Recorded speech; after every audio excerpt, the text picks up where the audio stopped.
안녕하세요. 사연 읽어주는 남녀입니다. 오늘도 와주셔서 감사드리며 오늘의 사연 시작하겠습니다. 안녕하세요. 얼마 전 시부모님께 특별한 선물을 받고 행복한 나날을 보내고 있는 40대 여성입니다. 지금까지 새롭게 들어온 젊은 동서 때문에 많은 우여곡절이 있었고 그로 인한 마음고생도 심했지만 살다 보니 덕은 내가 베푼 만큼 돌아오고 욕심은 말과 행동에서 드러나 결국 화가 되더라고요. 그간의 고생이 무색해질 만큼 마음이 가뿐하고 매일매일이 즐겁습니다. 저는 성인이 되자마자 고아가 되었습니다. 어떻게 부모님과 동생이 한날 한시에 그렇게 될 수가 있나 믿기지도 않았어요. 남들은 평생에 겪으려야 겪기도 힘든 비극적인 일이 왜 나한테 일어났나 하늘이 원망스럽기도 하고요. 성인이 되었지만 고작 막 미성년자를 벗어나 어른의 길목에 들어선 시기였거든요. 앞으로 혼자서 어떻게 살아야 하나 그저 막막해서 가족을 따라가고 싶은 마음만 가득했던 때였죠. 친가 외가 친척이 있긴 했지만 어느 하나 의지할 만한 어른은 없었어요. 오히려 제가 미성년자가 아니다 보니 다들 불필요한 죄책감이나 의무감을 가질 필요가 없어 다행이다 했겠죠. 그 와중에도 자기 힘든 사정을 토로하며 가족의 사망보험금을 탐내는 친척도 있어 더 꽁꽁 숨고 싶어지더라고요. 그때 제 손을 덥석 잡아준 사람이 다름 아닌 바로 옆집 이웃이었습니다. 승희야, 외삼촌이 지금 좀 많이 힘들다. 얼굴 보면서 이야기하자. 사정이 급해서 그래. 어젯밤에 누나가 꿈에 나와서 너한테 좀 부탁해보라고 하더라. 엄마 마지막 부탁이야 하고 좀 도와주라. 그래도 산 사람은 살아야지. 가시라고요. 할 말 없어요. 제발 좀 가세요. 외삼촌은 무슨 외삼촌이요. 외삼촌 사업 때문에 우리 부모님한테 빌려간 돈도 안 갚은 거 알거든요? 저기요. 그쪽 승희 외삼촌 맞죠? 승희 엄마한테 많이 전해들었어요. 그동안 그쪽 때문에 승희 엄마가 승희 몫으로 들어둔 적금 통장도 여러 번 깨고 한 번도 받은 돈이 없어서 결국 연을 끊고 살았다던데 지금 뻔뻔하게 무슨 돈까지 건드리는 거예요? 아니, 그쪽이 뭔데 나서요?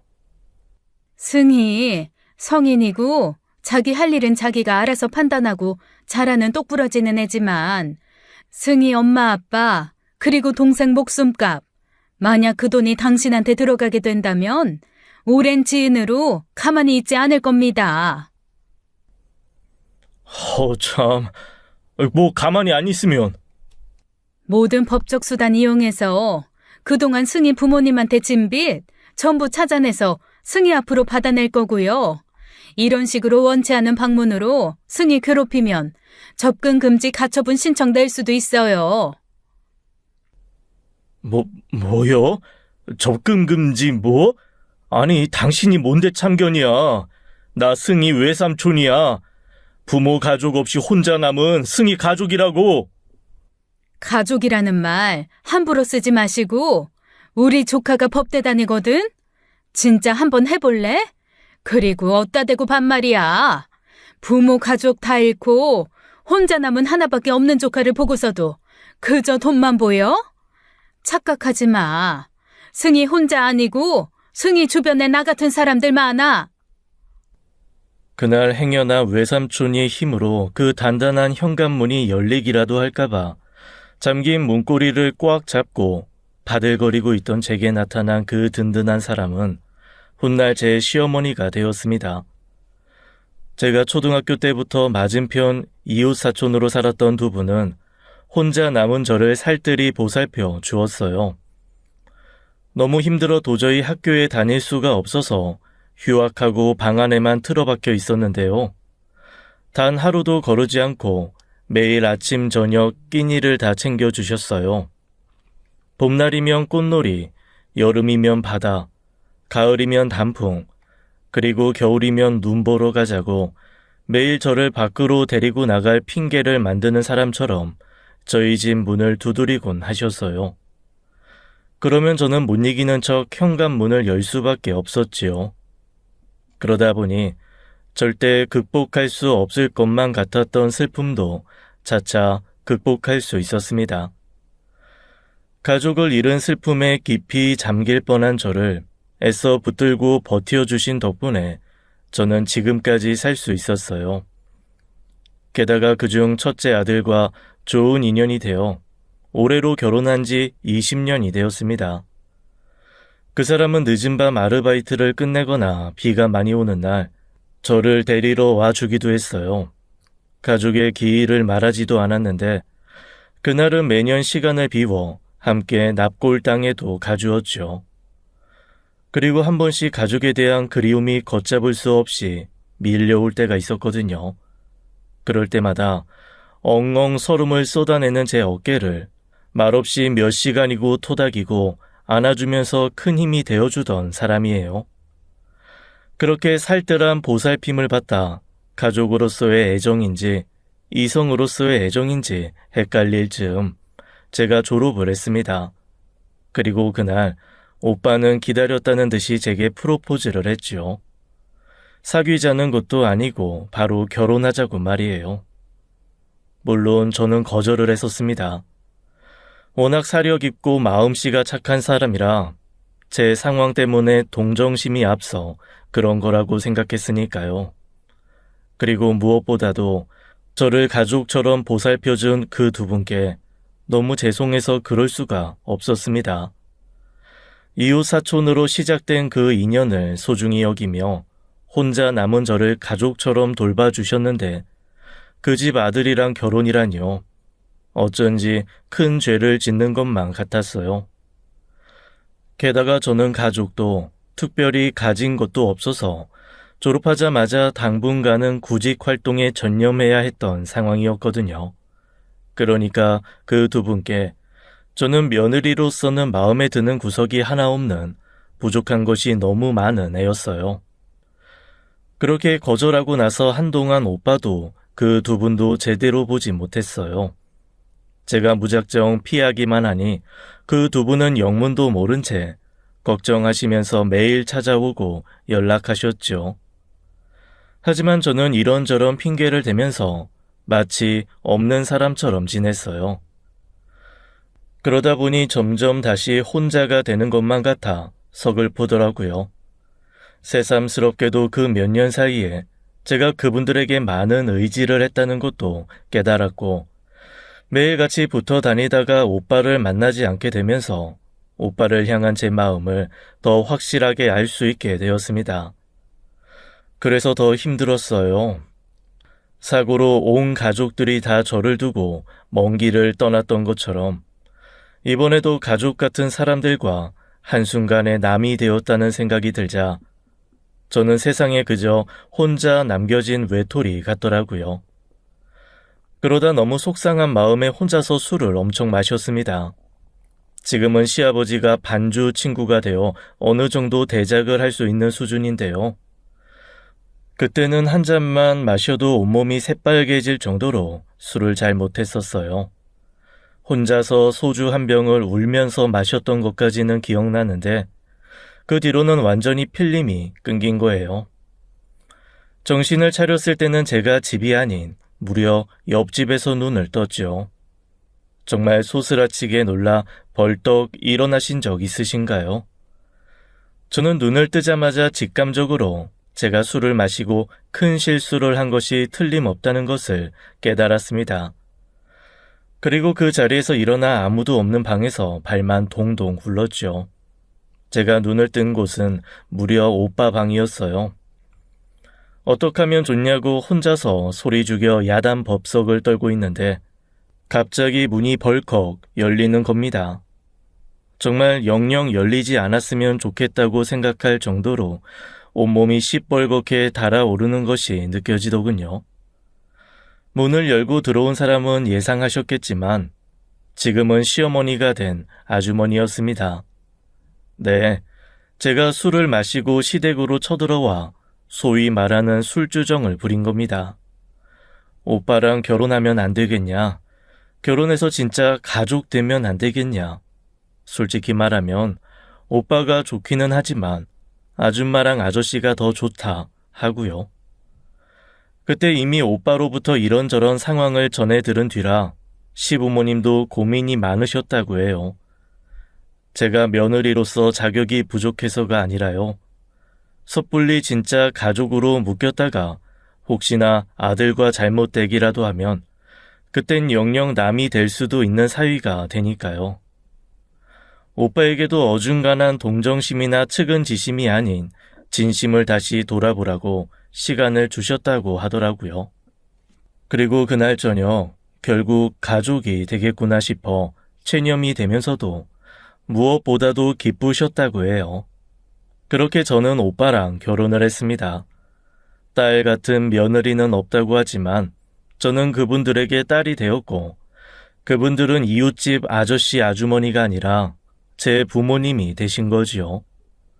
신혼집은 자연스레 제가 살던 집이 되었어요. 결혼한 지 20년이 되었는데 아직도 매일 아침을 시부모님과 함께하고 있다면 믿어지시나요? 사실상 합가나 다름없는 생활을 오랫동안 하고 있지만 한 번도 그것에 대한 불만이나 불편함은 없었습니다. 친정집에 드나든다고 해서 불편함이 없듯이 말이에요. 남편 밑으로는 동생이 하나 있는데 남편과 터울이 많이 나는 늦둥이에요. 제가 결혼할 때까지도 중학생이었으니 자연히 결혼도 저희에 비해서 늦었죠. 연애는 하는지 통 여자친구를 보여주지 않던 시동생이 처음으로 결혼할 여자를 데리고 온 것이 2년 전이었어요. 시동생도 어린데 결혼할 여자도 연하다 보니 저랑은 상당한 나이 차이가 나더라고요. 꽃집을 운영하는 동서를 친구에게 소개받은 후 1년 정도 연애를 했다고 들었습니다. 시동생이 저나 남편에 비해 어린 것이지 시부모님 입장에선 이미 홍기가 넘은 터라 은근 걱정이 많으셨어요. 그래서 더 늦어지면 어쩌나 싶을 때 데리고 온 여자라서 다들 반기는 분위기였어요. 게다가 얼굴이 조망만하고 무척 예뻐서 저래서 결혼한다고 했구나 했지요. 그 애기가 언제 커서 저렇게 예쁜 여자친구를 다 데려왔나 싶어 기특하기만 하더라고요. 그런데 처음 시댁에 방문한 동서가 집에 오자마자 소스라치게 놀라며 시동생 뒤로 쏙 숨는 거예요. 어머, 웬 개? 내가 말 안 했나? 우리 집 강아지 두부랑 차차야. 말 좀 해주지. 죄송해요. 제가 개털 알레르기가 있어서요. 그 강아지는 시어머니가 무척 예뻐하는 하얀 게 두부와 차차였어요. 함께 유기견 센터에 가서 데려온 이제 10살, 8살이 된 노견이었죠. 늘 행복할 것만 같았던 저희 가정에도 잠깐 먹구름이 드리워졌을 때가 있었어요. 바로 5년 전쯤 어머님에게 큰 우울증이 찾아온 일이었죠. 늘 우리 집이나 시댁은 저희 아이들도 복작복작하고 저희는 아침 저녁으로 시부모님을 찾아뵙고 있었어요. 그러다 보니 우울증이라는 것이 감히 저희 가족에게 찾아오리라는 것을 상상도 못했습니다. 어머님이 갑자기 식욕이 없어지시더니 순식간에 살이 쏙 빠지시더라고요. 늘 기운이 없고 어딜 가자고 해도 피곤하시다며 마다하시고 늘 저를 향해 방긋방긋 웃어주시던 분은 사라져버렸어요. 사람의 몸에서 그렇게 한순간에 반짝반짝 빛나던 기운이 사라질 수 있다는 것을 처음 본 것입니다. 제가 그때 그 이야기를 하자 남편이 그러더라고요. 20살, 제가 온 가족을 잃고 혼자 남은 제가 딱 그랬다고요. 그 말을 들으니 덜컥 겁이 났습니다. 그때 제가 어땠는지 누구보다도 제가 더 잘 아니까요. 큰 병이 있나 싶어서 건강검진도 했지만 몸에는 문제가 없었고 여러 가지 검사 끝에 우울증 진단을 받았습니다. 저는 가만히 있을 수가 없었습니다.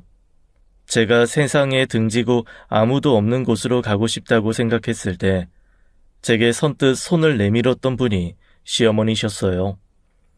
늘 마음을 다했다고 생각은 했지만 그때야말로 제가 온 힘을 다해 시어머님을 돌봐야 한다는 생각이 들었죠. 저는 평소보다 1시간을 더 빨리 일어나 시댁으로 가서 아침을 차렸어요. 시어머니는 애써 챙겨주시니 식탁에 앉기는 하셔도 먹는 둥 마는 둥 하셨죠. 함께 드라마를 봐도 어머님은 마치 딴 생각에 잠긴 것처럼 집중하지 못하시고요. 그래도 저는 포기하지 않고 귀찮으리만큼 옆에서 조잘거렸습니다. 어느 정도였냐면 딱 사춘기에 접어든 제 딸이 엄마 너무 무심하다고 사춘기 딸은 보이지도 않냐고 운 적도 있었어요. 그런 딸을 앉혀두고 사과하며 제가 왜 그렇게 시부모님의 건강에 예민한지 이야기해 주었죠. 외할아버지와 외할머니 그리고 이모가 사고로 돌아가셨다는 것만 들었지 딸은 자세한 것은 알지 못했어요. 20살에 온 가족을 잃고 혼자 남은 엄마를 따뜻하게 안아준 할머니와 할아버지 이야기를 듣고 눈물을 흘리더라고요. 딸은 괜히 엄마랑 할머니 힘든데 투정 부려서 미안하다면서 초등학생이었던 아들 케어를 도맡아 하더라고요. 학원 숙제도 봐주고 준비물도 챙겨주면서요. 그렇게 온 가족의 정성스러운 케어에 차츰 나아지시는 모습을 보이셨어요. 그리고 우연히 텔레비전에서 하던 유기견 센터에 관한 방송을 보시고 그날 밤 잠을 못 주무셨다고 해요. 버림을 받고 그저 죽음을 기다리는 개들이 눈에 밟혀서요. 다음 날 시어머니께선 텔레비전 속에 나온 유기견 센터에 가보고 싶다고 부탁하더라고요. 저는 깜짝 놀랐어요. 저를 비롯한 가족에게 뭘 해달라는 요구 한 번 한 적이 없었던 분이거든요. 안 갈 수가 없죠. 그날로 남편은 휴가를 냈고 온 가족이 경기도에 있는 유기견 센터까지 갔습니다. 마음 같아선 모든 개를 다 데리고 오고 싶었지만 안락사 시일이 가장 빠른 개 둘을 가족으로 맞이하게 되었습니다. 한 마리만 데리고 가자고 시아버님이 조심스러운 제안을 하셨지만 어머님은 2마리를 고집하셨어요. 8살이 된 차차까지 데리고 온 이유는 강아지 우울증에 걸렸다는 이야기 때문이었어요. 두부도 차차도 모두 잘 케어가 된 개였는데 나이에 비해 특별한 병이 있는 것도 아닌데 길에서 발견되었다 하더라고요. 2마리 다 특별한 이유도 없이 갑자기 한순간에 가족을 잃은 것이었습니다. 특히 차차가 유기견 센터로 온 뒤 우울증 증상의 밥도 거의 못 먹는다고 하더군요. 그 이야기를 듣고 그냥 올 수가 있었을까요? 그렇게 두부와 차차는 우리 가족이 되었습니다. 갑자기 집에 새 식구가 둘이나 생기니 분위기가 달라진 것은 말할 것도 없고요. 본인이 직접 케어해야 하는 존재가 생기자 시어머니는 빠르게 생기를 되찾았습니다. 그 뒤로 저희 집의 생활도 조금씩 달라졌습니다. 저희의 일과에 두부와 차차 산책이 더해졌고 야외 나들이를 갈 때는 늘 애견 반입 가는 카페를 찾았죠. 또한 한 번도 가보지 않았던 애견 운동장, 애견 카페 같은 곳을 가보게 됐다는 것 정도일까요?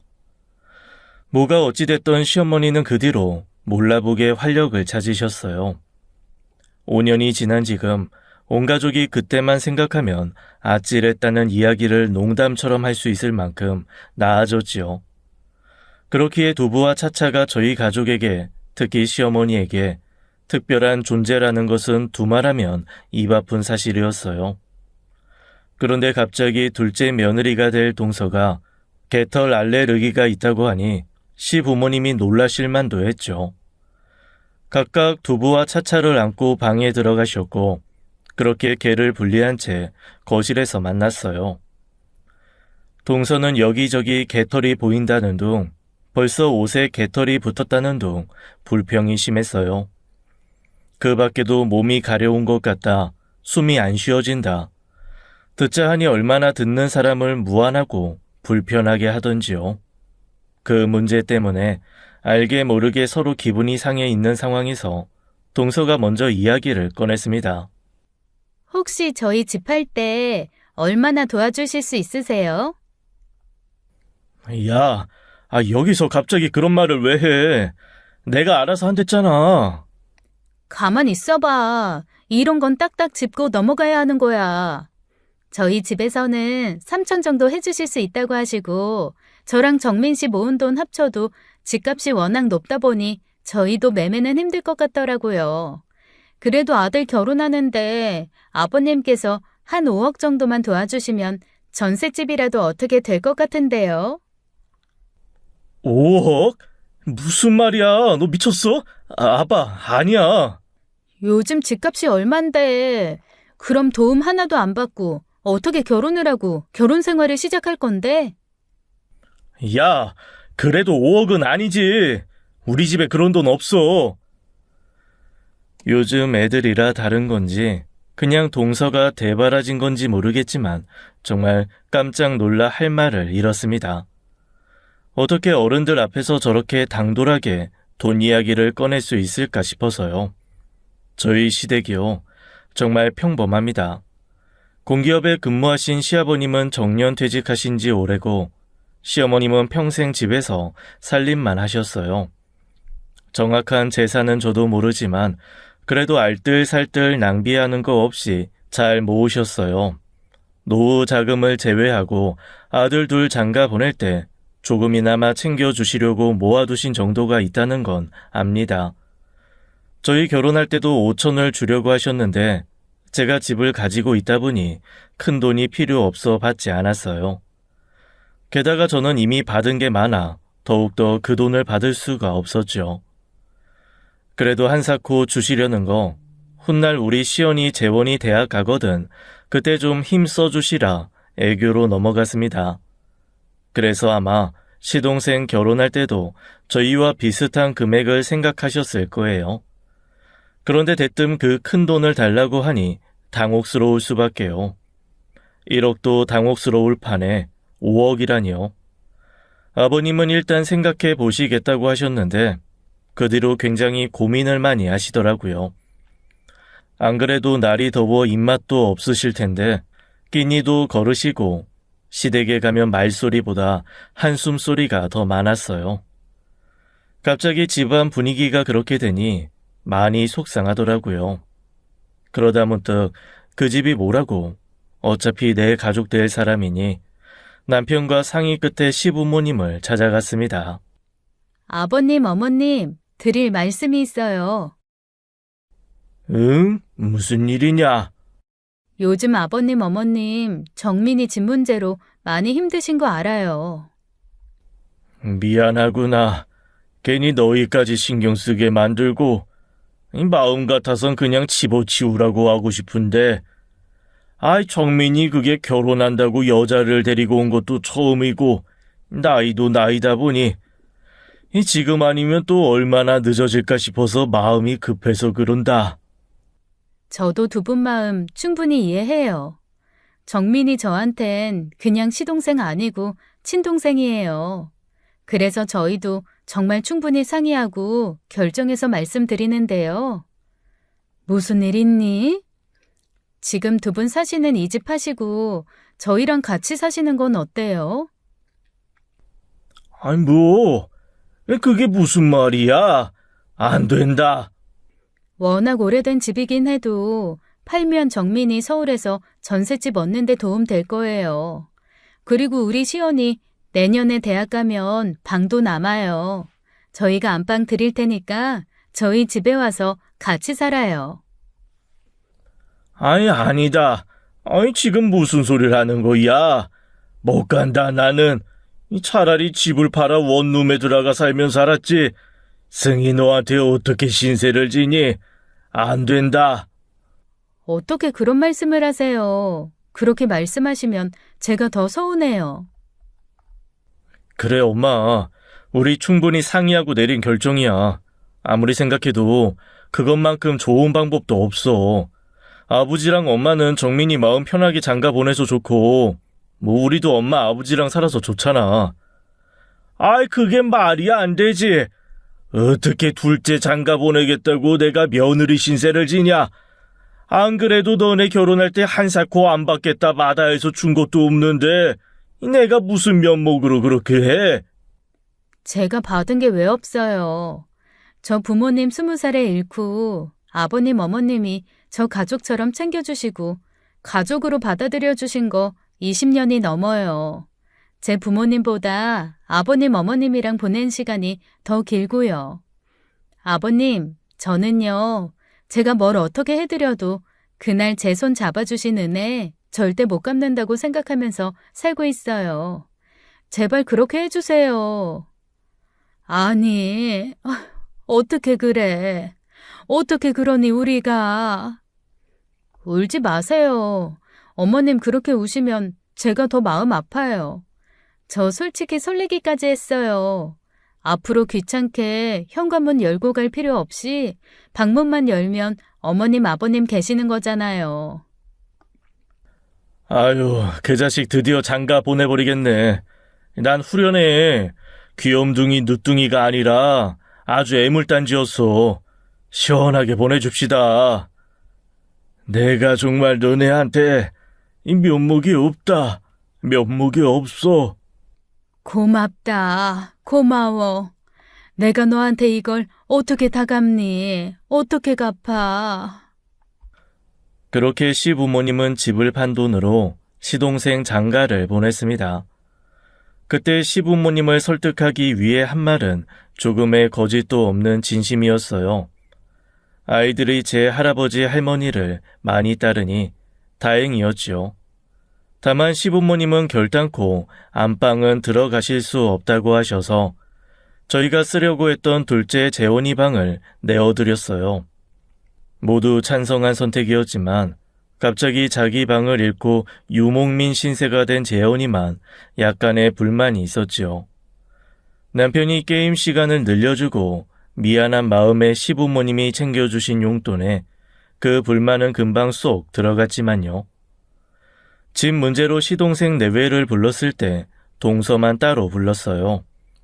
시부모님이 이렇게나 마음 써주셨으니 자주 전화를 드리고 신경을 써주셨으면 좋겠다는 말을 넌지시했어요. 제 앞에서는 퉁명스럽게 네 하고 말더니 다 같이 모인 자리에서 그러더라고요. 재민 오빠가 그러는데 형님 이 집에서 거의 딸이라면서요? 저는 솔직히 딸 같은 며느리 그런 거 없다고 보거든요. 저는 형님처럼 그렇게 못해요. 명절이나 어버이날, 생일 그거 다 챙기면 거의 매달 와야 할 텐데 서울에서 여기가 보통 거리도 아니고 그렇게 하기는 힘들 것 같아서 미리 말씀드려요. 기대하고 계실까 봐. 아무리 그래도 그런 말은 좀 그렇다. 게다가 이 자리는 동서가 말한 대로 아버님이 무리하게 집까지 빼주면서 돈 해주시겠다고 부른 자리인데. 그건 감사드려요. 집까지 뺏어 주실 줄은 몰랐는데. 이렇게까지 해주시니 당연히 감사하죠. 근데 솔직히 그거 어차피 오빠 명의로 주시는 집인데 제가 뭐 그 이상 하긴 좀 어려울 것 같다는 거예요. 요즘 애들이라 그런가 했더니 그냥 당돌하고 대바라진 애였습니다. 시부모님이 할 말을 잃고 아무 말도 안 하는데 그 자리에서 제가 나서서 뭐라고 하기도 어렵더라고요. 제가 모시고 살게 된 거긴 하지만 어쨌든 나서도 시부모님이 나서야 하는 자리라고 생각했으니까요. 이러나 저러나 결혼시키려고 한 거 며느리 자리가 마음에 안 들어도 아들이 마음에 든다고 하니 그냥 진행하셨어요. 큰 기대를 하지 않으면 서운해할 것도 없다시면서요. 개털 알레르기가 있다고 하니 명절이라고 시동생 내외가 내려와도 마땅히 재울 곳도 없었어요. 그래서인지 추석 때 딱 한 번 내려와 밥 먹고 올라간 뒤로는 그 다음 명절부터는 오지도 않더라고요. 밥 한 끼 먹자고 명절에 도로에서 버리는 시간이 너무 많아 아깝다면서요. 시부모님은 아무 말씀 안 하시는데 저는 좀 너무했다 싶어 화가 나는 날도 많았습니다. 시자 노릇할 생각은 없었는데 가끔씩은 해도 너무한다는 생각이 들어 견딜 수가 없더라고요. 그렇게 한 번씩 시부모님을 대신해 제가 서운한 기색을 비치면 시어머님은 그래요. 그냥 둘이 좋아 잘 살면 그만이라고, 첫째 며느리 복이 많아 둘째 며느리 복이 없나 보다고요. 저를 가졌으니 둘째는 욕심도 안 내기로 했으니 너무 쾌념치 말라고 오히려 저를 위로해 주시곤 했죠. 그러던 어느 날 첫째인 시연이가 할머니, 엄마 이것 좀 보라며 뭘 좀 보여주더라고요. 첫째 SNS에 낯익은 사람이 아는 사람으로 추천이 떠서 봤더니 작은 엄마라고요. 그러면서 보여준 사진이 정말 충격 그 자체였습니다. 동서가 자기 친구네 집에 가서 강아지를 안고 찍은 사진이 있더라고요. 처음 시댁에 왔을 때 강아지 보고 기겁하면서 시동생 뒤에 숨던 거 생각하니 어처구니 없고요. 제가 두부랑 차차는 방에 두고 깨끗이 치워둘 테니 한번 들르라고 했을 때도 얼마나 타박하던지요. 형님은 개털 알레르기가 없어 잘 모른다. 그게 치운다고 치워지는 줄 아냐. 그때도 온몸에 두드러기가 올라와서 다음날 병원까지 갔다고 그렇게 사람 무안하게 하던 게 동서예요. 엄마, 대박이지. 개털 알레르기는 무슨... 개털 알러지 있는 사람이 강아지랑 이렇게 얼굴을 맞대고 찍어? 더 대박인 거 알려줄까? 이거 봐.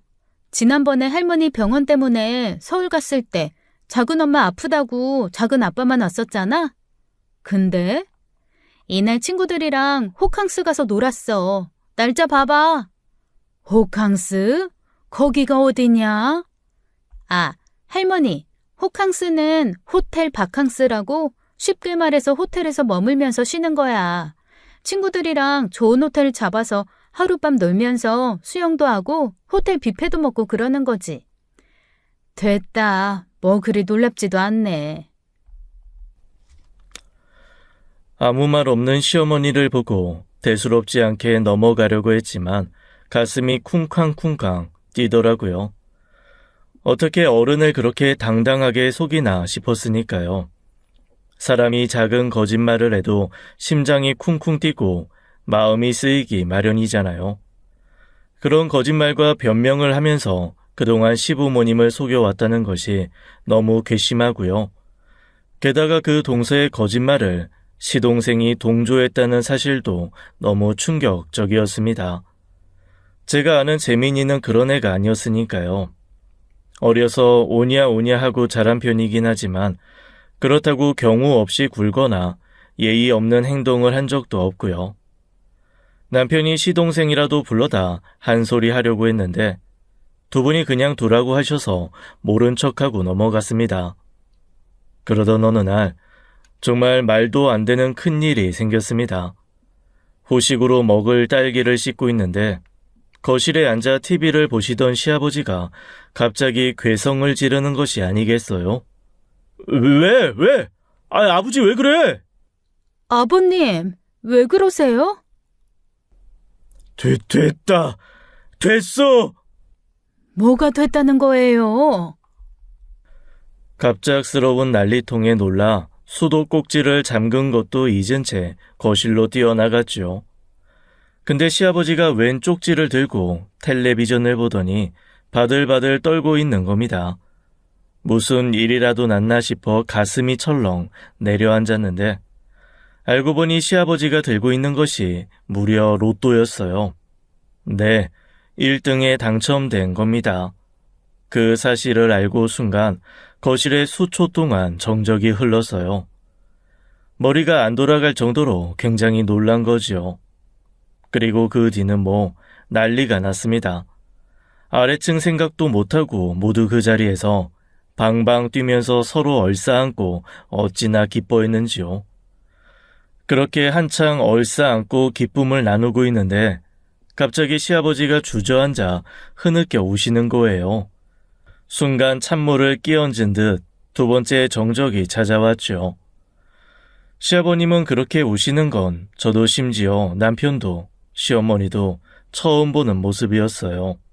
왜 그렇게 우시냐 했더니 그동안 저희한테 말도 못하고 마음고생을 심하게 하셨나 보더라고요. 내가 이 늦은 나이에 이 자식한테 도움은 안 돼도 패는 안 돼야 하는데 내가 너한테 짐만 되는 것 같아 마음이 좀 쓰였겠냐. 제일 고생하는 게 우리 며느리인데 너한테 남겨줄 것도 없고 그렇다고 나이도 많고 몸도 안 따라주니 일을 할 수도 없으니 내가 할 수 있는 게 이거 지푸라기 잡는 것밖에 없더라. 아버님, 왜 그런 생각을? 이제 됐다. 이제 됐어. 이제 여한이 없다 나는. 너한테 다 주마. 나 이 돈 필요가 없다. 그날 아버님은 정말 목 놓아 아이처럼 우셨습니다. 제가 무슨 고생을 한다고, 제가 하는 게 뭐가 그렇게 대단하다고, 이른이 넘은 노인이 그 마음의 짐을 가지고 그동안 얼마나 고생했으면 체면도 뭣도 없이 저렇게 엉엉 울 수 있는지, 제가 너무 무리하게 두 분을 모시려 한 건 아닌지 죄송스럽기까지 해서 그날 눈물바다가 됐었죠. 로또는 세금을 제외하고 14억이나 되는 굉장히 큰 돈이었습니다. 로또 용지째로 저를 주시려는 것을 저는 감히 받을 수 없었고 욕심도 없었습니다. 그저 시아버님이 그동안 홀로 지고 있던 마음의 짐을 내려놓을 수 있게 됐다는 것만으로도 너무 기뻤어요. 하지만 아버님은 뭐라도 해주고 싶다고 고집하셔서 오랜만에 온 가족이 백화점 나들이를 갔었죠. 생전 구경할 일도 없는 비싸고 좋은 옷 한 벌씩 얻어 입고 근사한 레스토랑에 가서 저녁도 먹었어요. 그리고도 시연이 남은 학비와 나중에 재원이 대학 가거든 그 학비까지도 책임져 주마 하시더라고요. 제가 더 바랄 것이 있었을까요? 같은 아파트에 다시 집을 얻어 나가시겠다는 거 간신히 붙잡아 정 그러시면 큰 집으로 옮겨서 같이 가자고 했어요. 제 집을 내놓고 보태겠다고 하니 그것도 마다하시고 그래도 부모님이 남기신 집이니 전세로라도 가지고 있으라고요. 결국 못 이기는 척 그렇게 하기로 하고 저희 식구가 모두 넉넉히 지낼 수 있는 집을 알아보고 다녔죠. 유일하게 마음에 걸렸던 거라면 첫째가 지낼 방이 없어 방학이 되어도 오래 머물다 가지 못한 거였거든요. 그 점이 해결된다고 하니 저도 더없이 기뻤고요. 일부러 말할 생각은 없는데 시동생이 시부모님이 다시 집을 보러 다닌다는 것을 알게 되었어요. 그러면서 자연히 시동생네도 시아버지의 로또 당첨 소식도 알게 되었죠. 설마 콩고물을 바라려나 했는데 아니나 다를까 그 투명하고 뻔한 마음을 드러내더라고요. 지난 설에도 전화 한 통으로 퉁 쳐놓고는 벼랑간 찾아온 겁니다. 네가 웬일이냐? 어머님, 지난 설에도 못 찾아뵙고 해서 왔어요. 명절엔 차가 너무 막히잖아요. 들어오려고? 안 된다. 사방이 개털이야. 아유, 괜찮아요. 저 약 먹고 왔어요.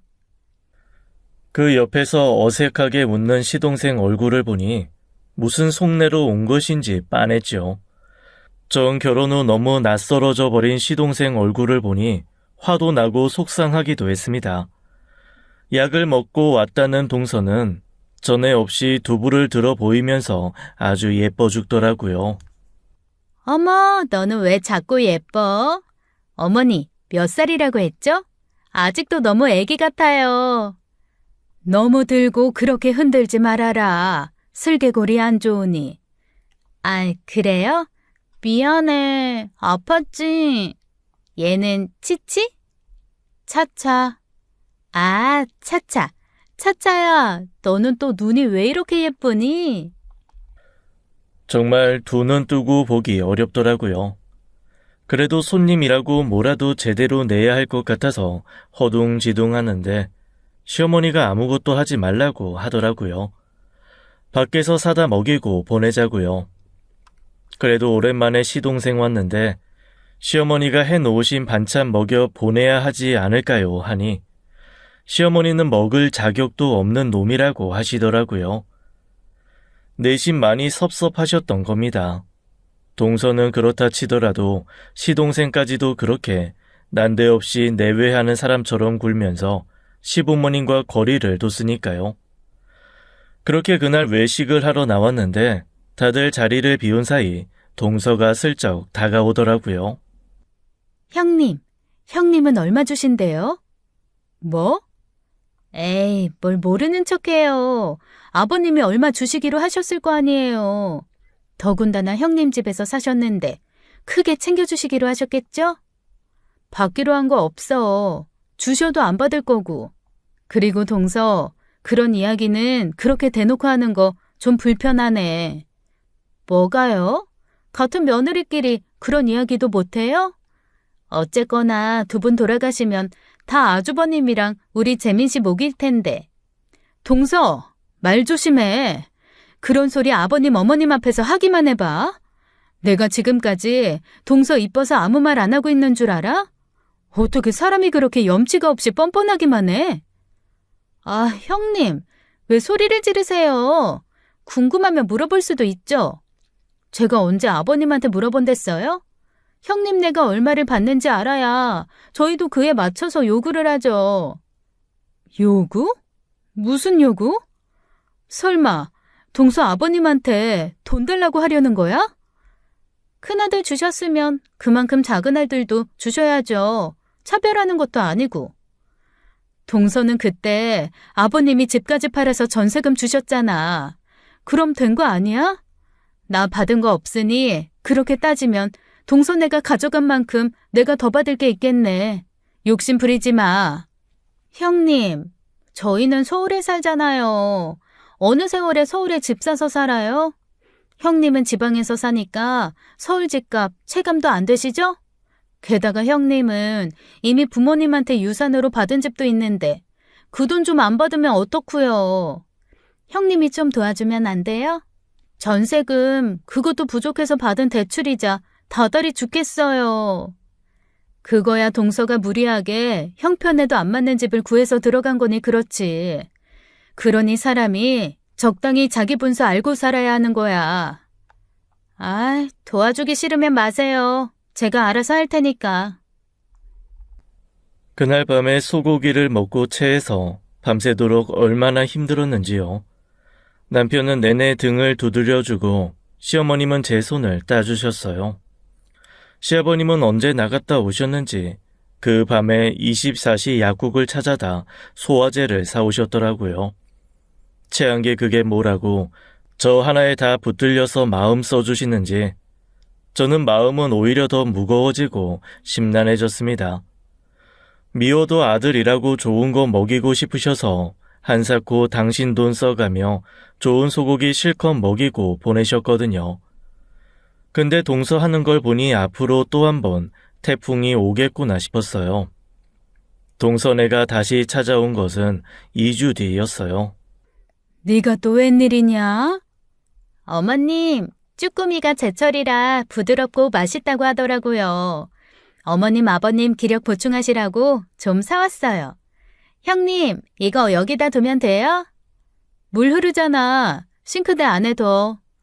제가 손질할까요? 됐어. 아, 형님 살림이니까 제가 막 함부로 만지고 그러는 거 싫으시겠다.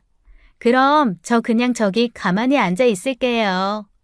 재민이는? 아, 오빠는 출근이요. 저는 오늘 꽃집 닫고 왔어요.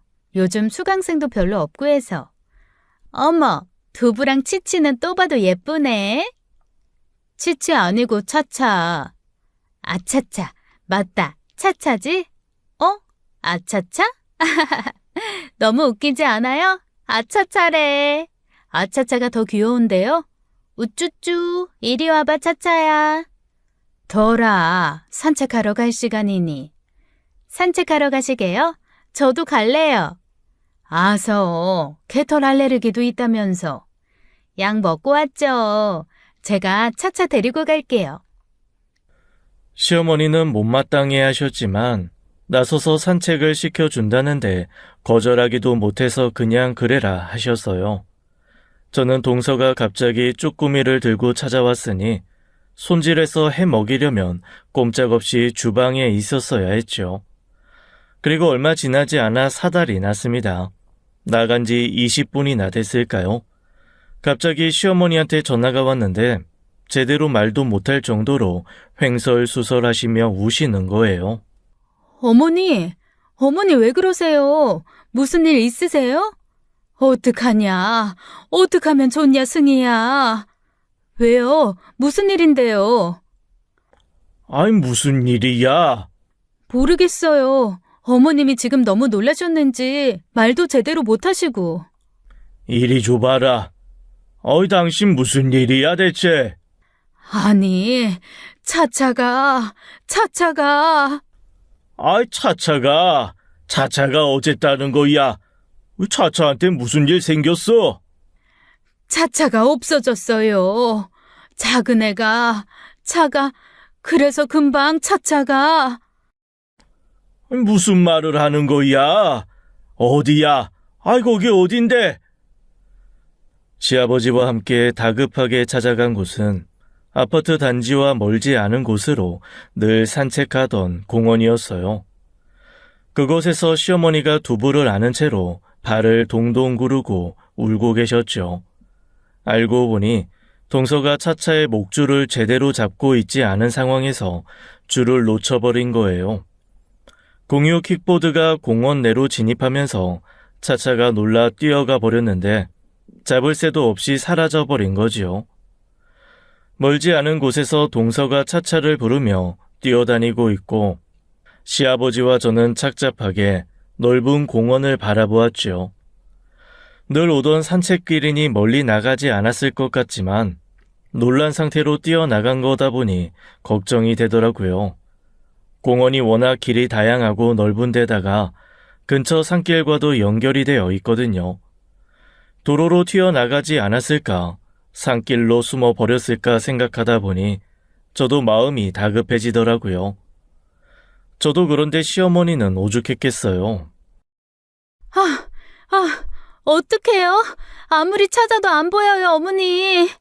아이고, 어떡하냐, 우리 차차. 그러게 넌 왜 시키지도 않은 일에 나서? 네가 언제부터 여기까지 와서 애들 산책을 시켰다고? 죄송해요. 잘해보려다가. 너는... 아유, 됐어. 동서, 일단 어머니 많이 놀라셨으니까 모시고 집으로 가. 어머니, 제가 어떻게든 찾아볼게요. 들어가 계세요. 두부도 불안해하니까요. 승희야, 부탁한다. 차차 좀 꼭 좀 찾아다오. 걱정 마세요. 그렇게 말은 했지만 갑자기 튀어나가버린 차차를 어디서 찾아야 할지 막막했어요. 시아버님이랑 구역을 나누어 주변 사람들에게도 묻고 목이 터져라 애타게 불러봤지요.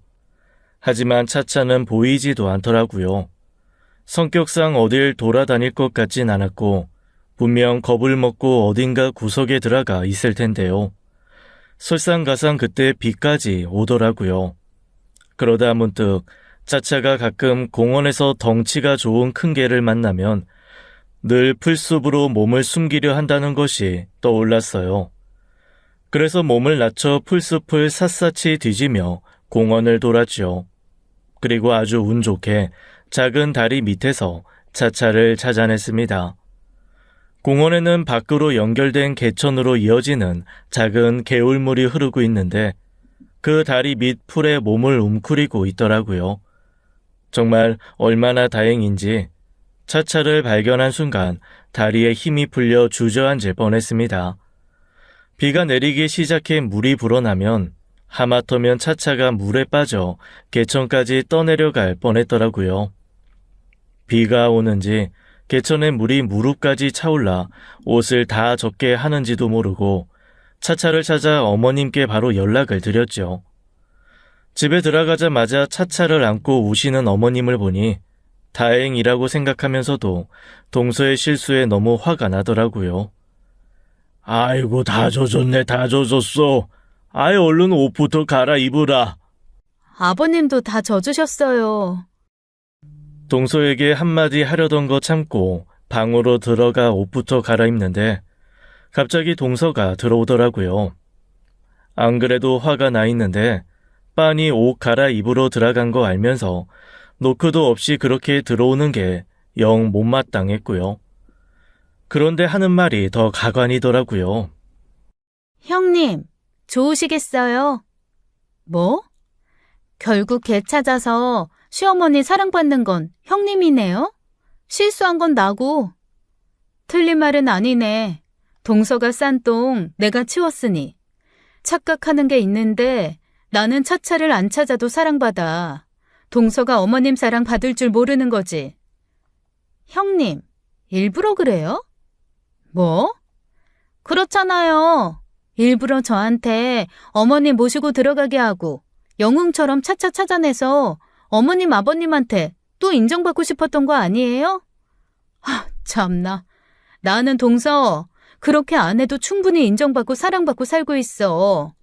동서는 모르겠지.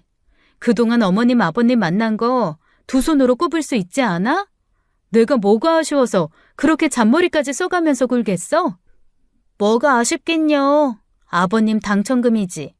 형님 다 필요 없다고 하시지만 형님도 사람인데 그 돈이 탐이 안 나요? 말 조심하랬지? 참, 형님도 솔직하지 못하네요. 그렇게 동서는 저를 비웃듯 한번 훑어보고 나가버렸습니다. 차차를 찾아 다행이었지만 시어머니는 동서가 하는 말에 대꾸도 하지 않을 만큼 화가 많이 나셨어요. 어쨌든 동서가 사온 쭈꾸미를 볶아 상을 냈지만 그 누구도 쭈꾸미에 손을 대지도 않았죠. 동서가 돌아간 뒤 시동생에게 사과 전화가 왔지만 저는 도저히 그 두 사람 얼굴을 보고 싶지도 않아 받지 않았습니다. 가끔 찾아오더라도 밥이나 내어줄 뿐 그 이상도 그 이하도 하지 않았어요. 그래도 양심은 있는지 끝까지 얼마 주실 거냐, 대출금 좀 도와달라 말은 안 하더라고요. 그렇게 몇 달 뒤 갑자기 시아버님이 시동생네를 불렀습니다. 저희에게도 따로 말씀이 없으셔서 영문을 몰랐고 시동생네는 그간의 고생이 빛을 보는구나 싶은 얼굴이더라고요. 시아버님은 도시 근처의 드라이브 코스로 저희를 안내했어요. 그곳은 벚꽃길 드라이브 코스가 있고 단풍이 절경이라 계절마다 사람들이 많이 찾는 곳이었죠. 마음이 너무 힘들었을 때 두 분이 저를 구덩이에서 꺼내셔서 계절이 가는 것을 느끼게 해준 곳도 바로 그곳이었어요. 저는 드라이브 코스로 유명하다 보니 이름난 카페도 많을 만큼 풍경이 좋은 곳이라 커피 한잔하고 싶으셨나 했어요. 그런데 아버님이 이른 대로 주소를 찍고 도착해보니 목적지는 드라이브 길과 멀지 않은 마을이더라고요. 내려서 보니 호수를 내려다보는 근사한 전원주택 앞이었는데 시아버님이 그곳에서 폭탄 발언을 하시는 겁니다. 어떠냐? 마음에 드냐? 내일부터 리모델링 들어가기로 했다. 아버님, 여기가 어디예요? 여기 싹 고쳐서 이사하련다. 그게 무슨 말씀이세요? 여기로 이사 오신다고요? 어머, 아버님, 어머님 이사하시게요? 너무 좋다. 경치도 좋고 집도 너무 좋아 보여요. 리모델링 하시려고요? 방이 몇 개예요? 방이 5개는 된다니. 승희 네가 가서 제일 마음에 드는 방 골라봐라. 니네 방도 있어야지. 저희 방도요? 나이도 들고 하니 조용하고 경치 좋은 곳이 좋다. 근처에 울타리 치면 이 사람 두부 차차 데리고 산책하기도 좋고 하우스도 지어서 소소하게 농사도 지어보면서 살고 싶구나. 어머, 너무 좋은 생각이에요. 그럼 앞으로 두 분이서만 사시게요? 승희 너만 괜찮으면 같이 지내고 싶은데 니네는 아직 젊어 이런 곳은 살기 불편하지 않겠니? 게다가 재혼이 학교도 있으니 여기까지 들어오기 쉽지는 않겠지. 그래도 그렇게 멀지 않으니까 자주 왔다 갔다 할 수 있을 것 같아요. 무엇보다 아버님 낚시도 좋아하시는데 여기 낚시도 할 수 있을 것 같고, 어머님도 두부 차차 걱정 없이 편하게 산책시킬 수 있을 것 같아서 너무 좋네요. 조금만 기다려주세요. 제가 얼른 재원이 키워놓고 들어올게요. 언제든 들어와라. 네 집이니. 두 분 계신 곳이 제 집이죠. 그게 아니라 당신한테 말은 못했는데 이 집 당신 명의로 계약해 주셨어. 어? 뭐라고요? 아주버님, 그게 무슨 말씀이세요? 아이, 못 들었냐? 이 집 내가 승희한테 사줬다. 이 큰 땅을, 집이랑 다 전부 다요? 그래, 그럴만하지. 내 속이 다 시원하다. 늘 너한테 받기만 한 것 같아 마음이 쓰였는데 그래도 첫째 저놈은 철딱서니가 있어서 내 말을 들어 다행이지. 여보, 이게 다 무슨 소리야? 내가 아버지를 못 이겼어. 당신한테 주면 절대 안 받을 거라고 하셔서 내가 몰래 당신 명의로 대신 계약했어. 아니, 왜? 잠깐만요. 아버님, 이건 아니죠. 그럼 저희는요? 저희는 얼마나 주실 건데요? 아이, 너네 너희한테 뭘 주냐? 형님 주셨으면 저한테도 주셔야 하는 거 아니에요? 차별이잖아요. 차별은 무슨 차별? 원래 자식한테 증여하는 거다. 승희는 내 딸이니 주는 거지. 너는 그때 그러지 않았냐? 딸 같은 며느리 할 생각 없다고 말이야. 아니, 아무리 그래도 이거 명백히 차별이에요. 저희도 권리 있다고요. 무슨 권리? 남처럼 대해달라? 기대도 말라. 없는 개털 알레르기까지 만들어서 거리를 둔 건 넌데 왜 되려 네가 더 섭섭한 사람처럼 그러니? 네? 다 안다. 너 개털 알레르기 없던 거. 어떻게 사람을 그렇게 뻔뻔한 얼굴로 속일 수가 있는지. 아니, 그게 당신이 말했어? 아니야. 아이씨, 내가 그걸 어떻게 말해? 그럼 왜 그렇게 꿀먹은 벙어리처럼 가만히 서 있기만 해? 당신도 뭐라고 말 좀 해. 당신 몫을 형님이 다 가져간다는데 그렇게 가만히 있을 수가 있어? 내가 뭐라고 해? 그래, 그 몇 년간 가장 내 아름다운 얼굴이다. 그래도 넌 염치가 있구나. 세아가, 나는 너한테 더 이상 기대할 것도 바라는 것도 없다. 너네한테 준 그 5억도 과하다고 생각은 하다만 귀하게 키운 내 막둥이한테 아깝지는 않다고 생각하고 주마. 그러니 더는 서로 바라지 말고 그렇게 살자꾸나. 아버님, 저희는 서울에 살잖아요.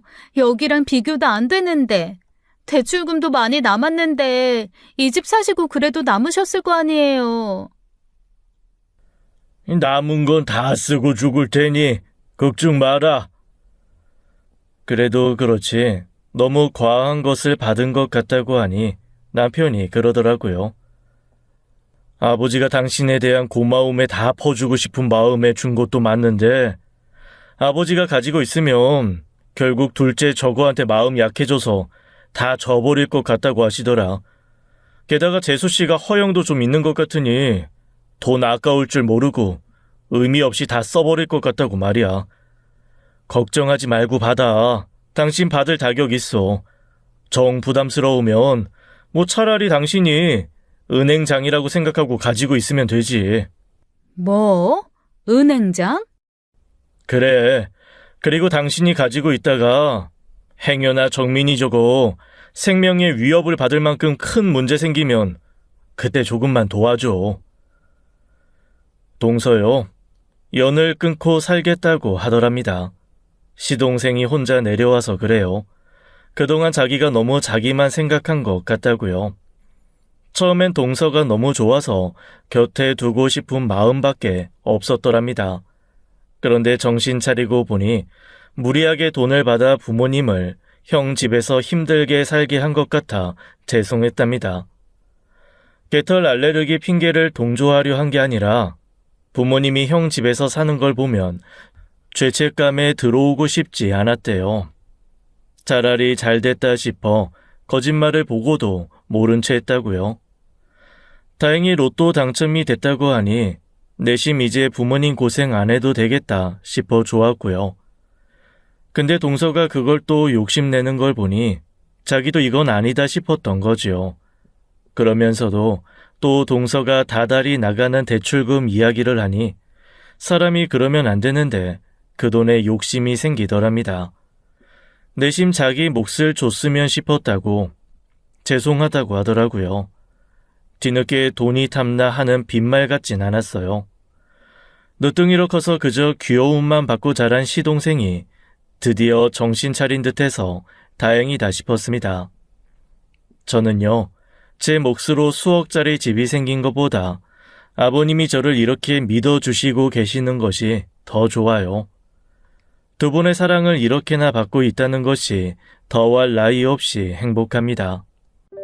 아가, 승희야, 내가 내게 덕을 베푸니 내가 너한테 덕을 베푸니 네가 내게 덕이 되어 돌아왔고 그 덕이 다시 너에게 간 거 아니겠냐.